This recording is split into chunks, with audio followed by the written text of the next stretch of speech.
Genesis chapter 11. Now the whole earth had one language and the same words. And as people migrated from the east, they found a plain in the land of Shinar and settled there. And they said to one another, Come, let us make bricks and burn them thoroughly. And they had brick for stone and bitumen for mortar. Then they said, Come, let us build ourselves a city and a tower with its top in the heavens, and let us make a name for ourselves, lest we be dispersed over the face of the whole earth. And the Lord came down to see the city and the tower which the children of man had built.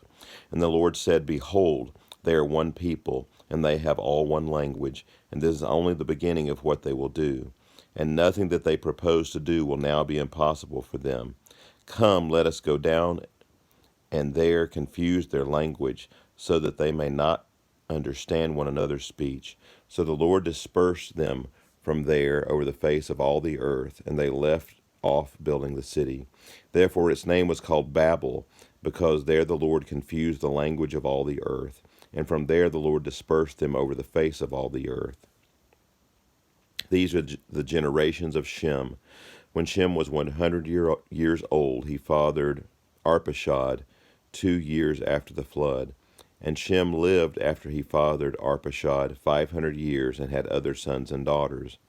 When Arpachshad had lived 35 years, he fathered Shelah. And Arpachshad lived after he fathered Shelah 403 years and had other sons and daughters. When Shelah had lived 30 years, he fathered Eber. And Shelah lived after he fathered Eber 403 years and had other sons and daughters. When Eber had lived 34 years, he fathered Peleg. And Eber lived after he fathered Peleg 430 years and had other sons and daughters. When Peleg had lived 30 years, he fathered Reu. And Peleg lived after he fathered Reu 209 years and had other sons and daughters. When Reu had lived 32 years, he fathered Serug. And Reu lived after he fathered Serug 207 years and had other sons and daughters. When Serug had lived 30 years, he fathered Nahor. And Serug lived after he fathered Nahor 200 years and had other sons and daughters. When Nahor had lived 29 years, he fathered Terah. And Nahor lived after he fathered Terah 119 years and had other sons and daughters. When Terah had lived 70 years, he fathered Abram, Nahor, and Haran. Now these are the generations of Terah. Terah fathered Abram, Nahor, and Haran fathered Lot. Haran lived in the presence of his father Terah in the land of his kindred in Ur of the Chaldeans. And Abram and Nahor took wives. The name of Abram's wife was Sarai, the name of Nahor's wife Milcah, and the daughter of Haran, the father of Milcah, and Iscah. Now Sarah was barren, she had no children. Terah took Abram his son, and Lot the son of Haran, his grandson, and Sarah his daughter-in-law, his son Abram's wife, and they went forth together from Ur of the Chaldeans to go into the land of Canaan. But when they came to Haran, they settled there. The days of Terah were 205 years, and Terah died in Haran. Chapter 12. Now the Lord said to Abram, Go from your country and your kindred and your father's house to the land that I will show you, and I will make of you a great nation, and I will bless you and make your name great, so that you will be a blessing. I will bless those who bless you, and him who dishonors you I will curse, and in you all the families of the earth shall be blessed. So Abram went as the Lord had told him, and Lot went with him. Abram was 75 years old when he departed from Haran. And Abram took Sarah his wife, and Lot his brother's son, and all their possessions that they had gathered, and the people that they had acquired in Haran, and they set out to go to the land of Canaan.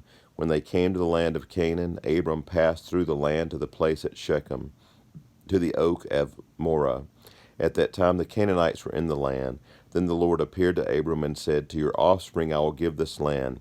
So he built there an altar to the Lord who had appeared to him. From there he moved to the hill country on the east of Bethel and pitched his tent, with Bethel on the west and Ai on the east.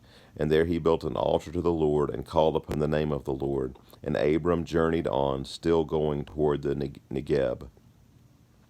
Now there was a famine in the land, so Abram went down to Egypt to sojourn there, for the famine was severe in the land. When he was about to enter Egypt, he told to Sarah his wife, I know that you are a woman beautiful in appearance, and when the Egyptians see you, they will say, This is his wife. So they will kill me, but they will let you live.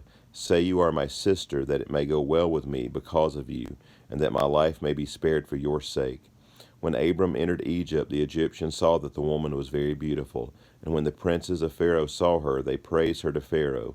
And the woman was taken into Pharaoh's house. And for her sake he dealt well with Abram. And he had sheep, oxen, male donkeys, male servants, female donkeys, and camels. But the Lord afflicted Pharaoh and his house with great plagues because of Sarah, Abram's wife. So Pharaoh called Abram and said, What is this you have done to me? Why did you not tell me that she was your wife? Why did you say she is my sister, so that I took her for my wife? Now then, here is your wife. Take her and go. And Pharaoh gave men orders concerning him, and they sent him away with his wife and all that he had. This concludes chapter 13.